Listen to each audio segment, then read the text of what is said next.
The Strait of Hormuz is the most unforgiving maritime choke point on planet Earth. But at 5 a.m., wrapped in a suffocating pre-dawn fog, it became a literal death trap. Without a single radio transmission, 60 Islamic Revolutionary Guard Corps fast attack craft launched a synchronized suicidal sprint across the black water. Their target was a floating American city, the U.S.S. Abraham Lincoln. 100,000 tons of nuclear-powered supremacy, surrounded by a multi-billion-dollar escort fleet. This wasn't a patrol, it wasn't a harassment drill. Deep inside the carrier's Combat Direction Center, the radar screens didn't just beep, they bled red. 60 heavily armed speedboats, pushing 80 knots, were operating in a flawless, terrifying unison. They were employing a brutal swarm doctrine designed to completely paralyze human operators and bleed automated defenses dry.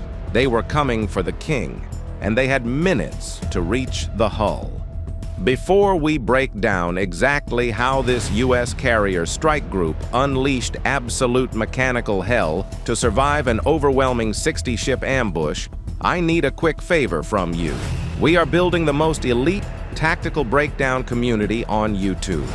If you respect the engineering, the operators, and the raw firepower that keeps the global waters safe, hit that like button and subscribe right now. Your support is the only thing that keeps these classified deep dives coming. Let's get back to the radar room. The sheer brilliance of the Iranian tactic was its stealth. The 60 boats hadn't just appeared out of thin air. They had been ghosting at idle speeds, physically hiding within the massive radar shadows of commercial supertankers transiting the strait. By the time they hit their throttles and broke cover, they were already terrifyingly close. Inside the Abraham Lincoln's command center, the atmosphere instantly dropped to sub-zero. The air froze, but the operators did not. The transition from peacetime transit to total war footing took less than 10 seconds. Sirens howled across the strike group. 2 Arleigh Burke-class guided missile destroyers violently adjusted their vectors to shield the carrier. The Iranian swarm was accelerating fast, executing a mathematically perfect spiderweb maneuver. They fractured into 3 distinct pincers, coming from the north, east, and south simultaneously. Some were packed with high explosives for ramming. Others carried twin anti-armor rocket pods. The geometry of their attack was designed to create a catastrophic sensory overload. If you give a human operator 60 targets at once, the human brain panics. But the strike group wasn't relying purely on humans. The swarm doctrine relies heavily on the curvature of the Earth. At sea level, a ship's radar has blind spots. But the U.S. Navy doesn't fight at sea level. Hovering 2,000 feet above the black water were the MH-60R Seahawks helicopters. They weren't just watching. They were actively painting every single Iranian hull with laser designation. The Seahawks stripped away the swarm's only advantage, surprise, by feeding a God's-eye digital map directly to the carrier group's central computers.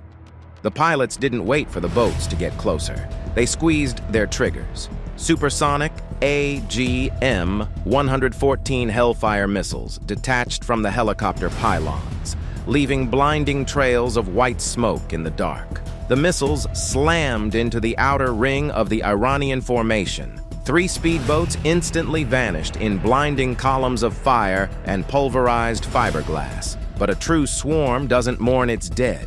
It adapts. The remaining 57 boats throttled up, zigzagging aggressively through the flaming wreckage, closing the distance to the American destroyers. The distance dropped to 10 miles, then 8. The outer defensive bubble was failing. The swarm was getting too close.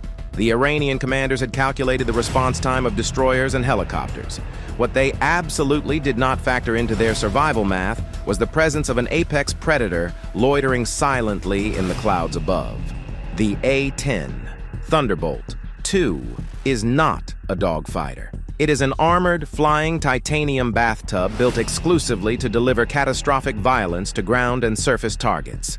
It doesn't rely on expensive over-the-horizon missiles. It relies on the GAU-8 Avenger, a 30mm rotary cannon the size of a car, firing depleted uranium rounds at an astonishing 3,900 rounds per minute. As the A-10 dove out of the cloud cover, it didn't issue a radio warning.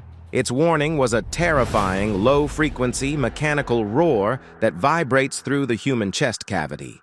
The infamous BRRRRT. The A-10 pilot lined up the eastern pincer of the swarm and pulled the trigger for exactly 2 seconds.